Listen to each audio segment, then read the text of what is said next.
Donnie and Dolly. The team is supported by ableauctions.ca. Closing your business? We can help.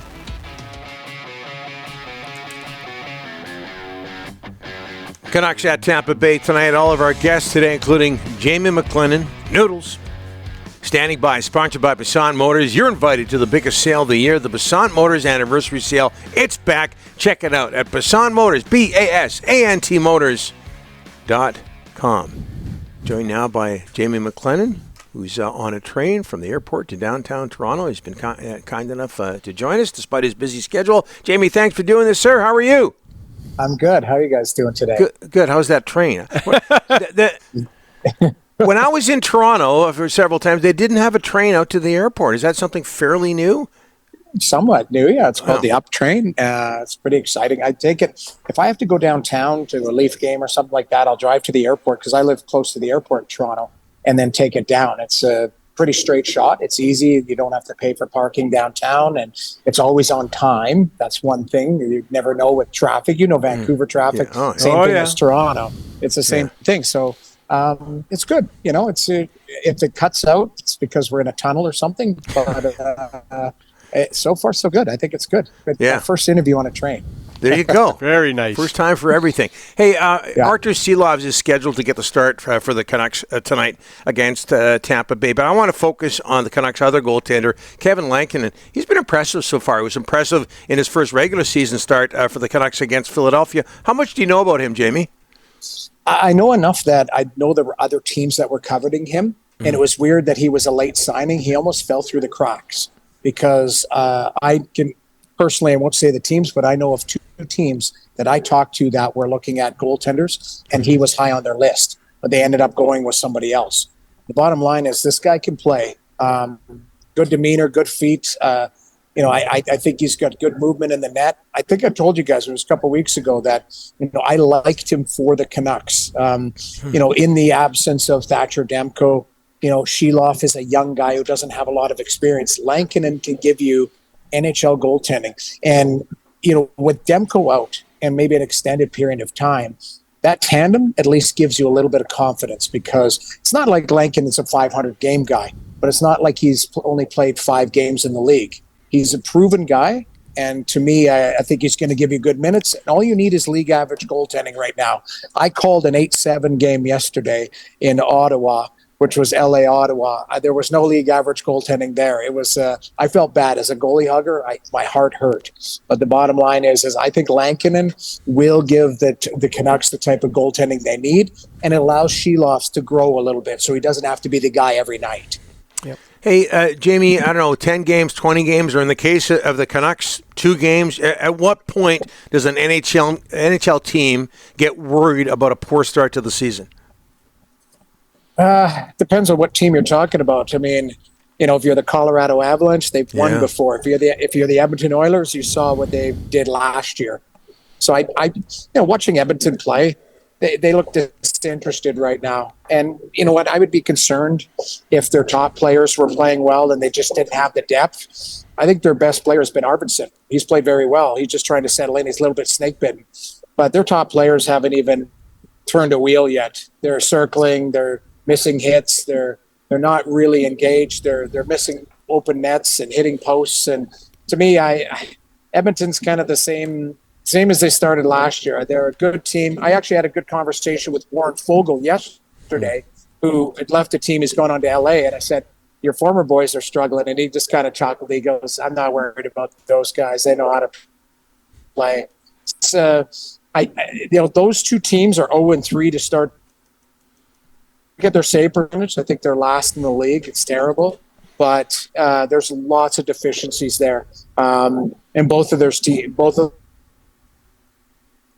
I'm not worried about either one of them. They're playoff teams, and they're both, to me, cup contending teams. Jamie, just before Rick asks you a question, I got to say this. Hopefully, this will be the last interview you do with us on a train. We've had 6 or 7 technical difficulties here, but we'll forge ahead. We will forge ahead. Already, it's terrible. Well, you know what? It's just terrible. I'm so mad at myself. I tried to time it so that I got there in time, but I was late getting to the We'll be okay. We'll be okay, my friend. Fault. I We'll be apologize. okay. Well, no, you don't have to apologize, Jamie. Jimmy, the Canucks have 7 new players. You played on more than a few teams. Does it take a while for a player to get used to his new team and environment? Because we're not seeing none of the the new guys really take off yet. Is there a grace period there for the new guys?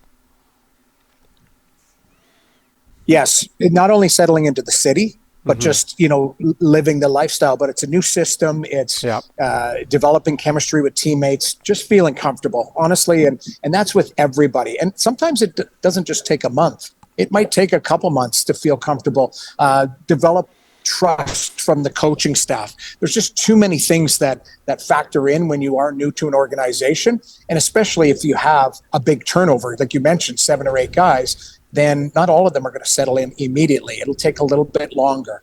So, yeah, I think there is a settle-in period. I would give them a grace period, but allow them to go through that process. Jamie, you've already touched on the Avalanche and Georgiev, but it is shocking what is happening there. I mean, they've given up 20 goals in 3 games. I mean, he has not been good whatsoever. It's terrible. Georgie 5, I call him. It's Georgie with a V at the end, 5, and it's 5 goals a night right now. It's terrible. I don't know what the hell he's doing. He just needs a reset. Honestly, I think he's a top-tier goaltender. Who can give you the type of minutes. He played north of 60 games last year, but it has not been good. And the goals he's giving up are bad too. That's it's not like, I look at Edmonton, their top players aren't playing well. I look at Colorado and I think their goaltending's not giving them the type of goaltending they need. So there's 2 different ways, but yeah, Georgie 5 definitely needs to get his act together because he's no good right now. 2 starts, a couple of wins, shutout, very good numbers for Sam Montembeault in Montreal. And I got to tell you, Jimmy, I think this kid can take over that town.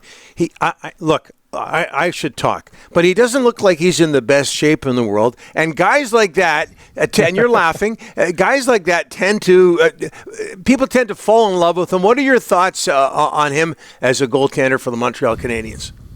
Not sure if you guys saw me when I played. I wasn't carved out of stone either. But do you know what I'm talking about? I know exactly. But you know what? The guy's a good goaltender. Yeah. He knows how to play. He's got a great demeanor. He can handle that market for sure. There is going to be some bumps in the road because Montreal's a young team, especially that young defensive core.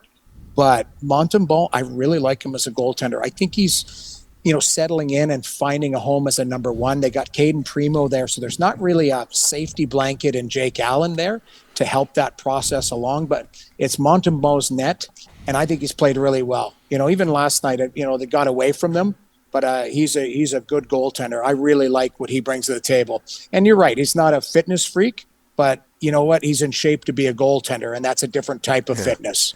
What's the name of that train again in Toronto, Jamie? The up train. Okay. Stinks. So these technical difficulties would never happen on the SkyTrain in Vancouver. Whoa. Okay, just so you know. Yes. I agree. You know why? It's because the SkyTrain is above ground. This one kind of moves around. I don't know. I think it's because we're moving pretty quick and maybe my phone isn't up to speed. We're in a shady area too. Oh, there you look go. at that. Wow. Toronto only has shady areas. What are you talking about? That's where I live. Oh, okay. Well, you did well. Thanks, Jamie. Appreciate it. Thanks, guys. Sorry that. Don't worry about it. Don't worry about it. It's all good. Yeah, it's all good. I hope you still love me. Oh, yeah, we do. Safe travels.